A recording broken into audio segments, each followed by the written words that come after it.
তার এখানে বলছে দেখো দেখো কাল না কালে প্রবৃত্ত অনন্তরং অনুদীনং বলি না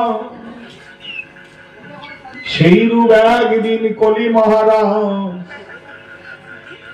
যাবে পরীক্ষিতের কাছে অনুমতি প্রাপ্ত হয়ে রাজত্ব শুরু করিলে।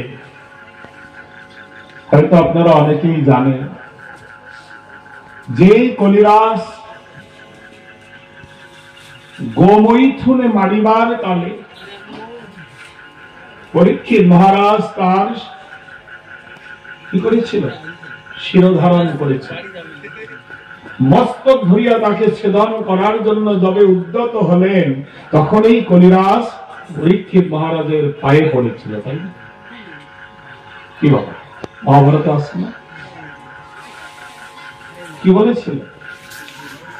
মহারাজ আপনি আমাকে প্রাণে মারবেন না। পরীক্ষিত বলেছিল আমার ক্ষত্রিয় ধর্মের নিয়ম, আমার বংশের মর্যাদা অনুযায়ী শরণাগতকে কখনোই আমরা বধ করি না।